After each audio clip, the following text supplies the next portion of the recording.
আটঘরিয়ার কোন মসজিদের জামাতের কোন ইমাম কোন মজ্জাম আজান দিতে পারবে না, জামাতের কোন ইমাম ইমামতি করতে পারবে না। আপনি কি জানেন ইসলাম সম্পর্কে? আপনি কি জানেন কোরআন সম্পর্কে?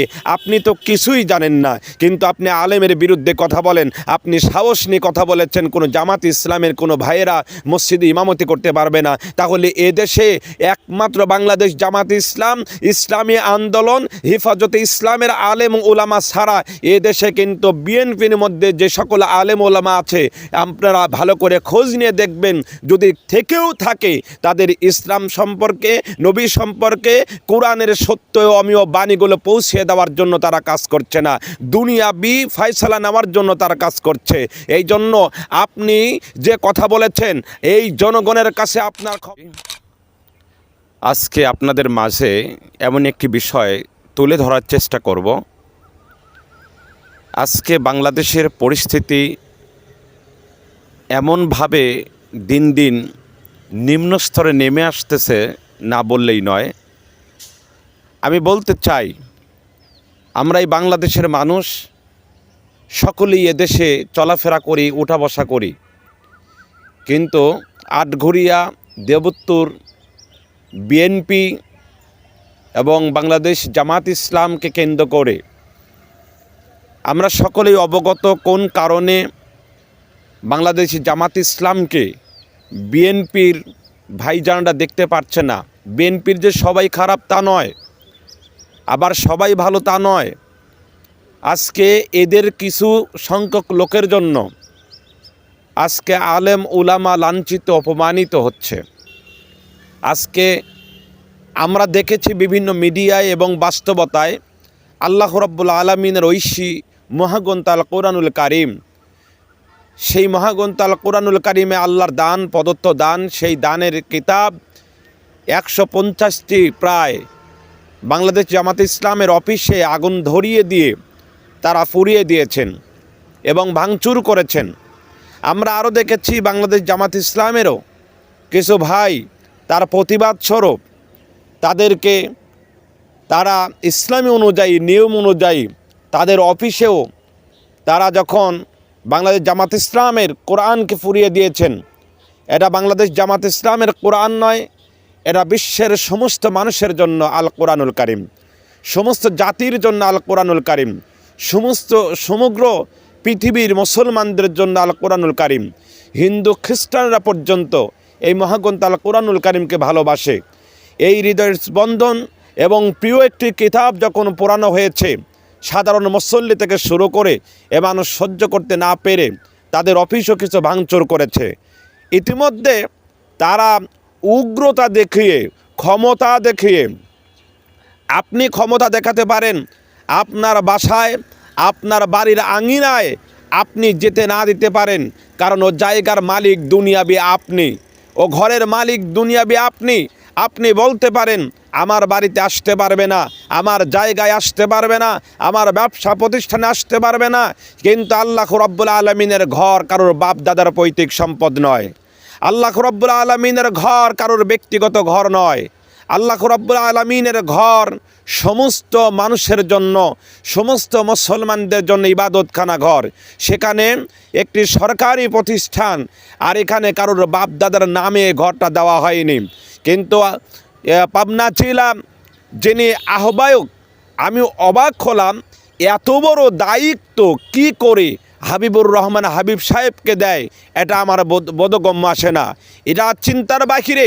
একজন সে বিএনপির আহ্বায়ক হয়ে গোটা বাংলাদেশ আজকে সে এমন একটি বিষয় নিয়ে কথা বলেছে, বলবার কারণে প্রত্যেকটি জাতির কাছে, মানুষের কাছে, তার দলের মানুষের কাছে পর্যন্ত সে লাঞ্ছিত, অপমানিত হচ্ছে। তিনি এত বড় সাহস কোথা থেকে পেয়েছে যে আল্লাহর ঘর মসজিদ, সেখানে ইবাদত করবে সমস্ত মুসলমানরা, সেখানে ইবাদত কারখানায় যে কোনো ভাইরা, যে কোনো আলেম ওলামা, যে কোনো দলীয় ভাইয়েরা সেখানে ইমামতি করতে পারবে, মুয়াজ্জিনে করতে পারবে। কিন্তু তিনি দ্ব্যর্থকণ্ঠে বলেছেন, তিনি হুঁশিয়ারি দিয়ে বলেছেন যে আটঘরিয়া দেবোত্তর কোনো মসজিদে কোনো জামাত ইসলামের কোনো ইমাম, জামাত ইসলামের কোনো মুয়াজ্জিন ইমামতি কি মুয়াজ্জিনে করতে পারবে না। আমি বলতে চাই এই হাবিবুর রহমান হাবিব সাহেবকে আপনি কান খাড়া করে কথা শুনুন। এই মসজিদ আপনার বাপ দাদার পৈতৃক সম্পদ নয়, এটা সরকারি প্রতিষ্ঠান, আপনি নিয়ন্ত্রণ করেনেওয়ালা কেউ নয়। এখানে এই প্রতিষ্ঠানের যোগ্য আলেম দিয়ে এ প্রতিষ্ঠান চলবে, এ শিক্ষা প্রতিষ্ঠান চলবে। আল্লাহর দ্বীন কায়েমের লক্ষ্যে অবশ্যই মসজিদে সালাত আদায় হবে এবং আলেম ওলামা সেখানে ইমামতি করবে। কার নেতৃত্বে ইমামতি করবে? আপনি কি জানেন ইসলাম সম্পর্কে? আপনি কি জানেন কোরআন সম্পর্কে? আপনি তো কিছুই জানেন না, কিন্তু আপনি আলেমের বিরুদ্ধে কথা বলেন। আপনি সাহস নিয়ে কথা বলেছেন কোনো জামাত ইসলামের কোনো ভাইয়েরা মসজিদে ইমামতি করতে পারবে না। তাহলে এদেশে একমাত্র বাংলাদেশ জামাত ইসলাম, ইসলামী আন্দোলন, হেফাজতে ইসলামের আলেম ওলামা ছাড়া এদেশে কিন্তু বিএনপির মধ্যে যে সকল আলেম ওলামা আছে আপনারা ভালো করে খোঁজ নিয়ে দেখবেন, যদি থেকেও থাকে তাদের ইসলাম সম্পর্কে, নবী সম্পর্কে, কোরআনের সত্য ও অমীয় বাণীগুলো পৌঁছে দেওয়ার জন্য তারা কাজ করছে না, দুনিয়াবি ফয়সালা নেওয়ার জন্য তারা কাজ করছে। এই জন্য আপনি যে কথা বলেছেন এই জনগণের কাছে আপনার ক্ষমা চাইতে হবে। আপনি হাবিবুর রহমান সাহেব, আপনি জনগণের কাছে মাপ চাইতে হবে, গোটা বিশ্বের আলেম ওলামাদের কাছে মাপ চাইতে হবে, বাংলাদেশ জামাত ইসলামের কাছে মাপ চাইতে হবে। সমগ্র মানুষের কাছে আপনি বলুন, কর জোরে মিনতি করে বলুন যে আমি ভুল করেছি, আমি রাগে কিংবা ক্ষোভে এ সমস্ত কথা বলেছি। কারণ আল্লাহর ঘর মসজিদে ইমামতি করবে একজন আলেম, একজন হাফেজ কারি মাওলানা মুহাদ্দিস মুফতি।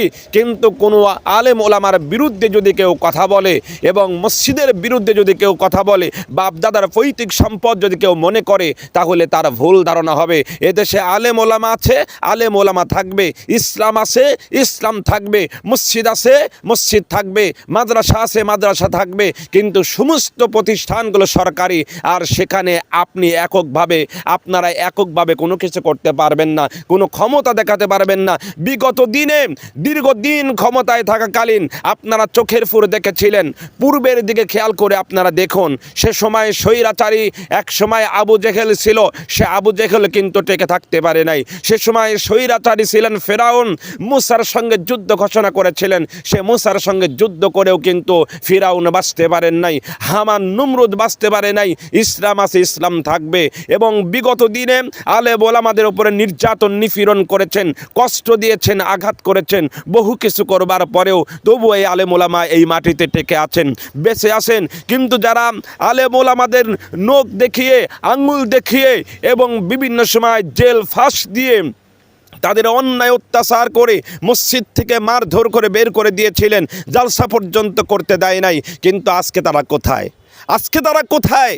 এটা একবার খেয়াল করে দেখুন, পিছন দিকে একটু ব্যাক রেটে খেয়াল করে দেখুন, আপনি বুঝতে পারবেন। তাহলে আপনি যে চিরদিন ক্ষমতায় থাকবেন আপনারা তা নয়, একদিন এদেশের মাটি থেকেও আপনাদেরও পালায়ে যেতে হতে পারে। এই জন্য কুরআনুল কারীম আছে, ইসলাম আছে, আল্লাহর জমিন, আল্লাহর দিন প্রতিষ্ঠা করবার লক্ষ্যেই আলেম ওলামার প্রয়োজন, জামাত ইসলাম প্রয়োজন, জামাতবদ্ধ মানুষের প্রয়োজন, ইসলামী আন্দোলনের সৈনিকদের প্রয়োজন এবং খাসওয়ালা ইসলামওয়ালা মুমিন একজন আলেম ওলামা মসজিদে নামাজ পড়াবে। আপনার নেতৃত্ব কোনো মসজিদের কোনো ইমাম নামাজ পড়াবে না ইনশাআল্লাহ। এই জন্য আপনি তওবা করে পরিবর্তন হয়ে যান। হাবিবুর রহমান হাবিব সাহেব, মিডিয়ার সামনে তওবা করুন। তওবা যদি না করেন তাহলে আপনার জানাজা কোনো মুসলমান করতে পারে না, কোনো আলেম ওলামা করতে পারে না।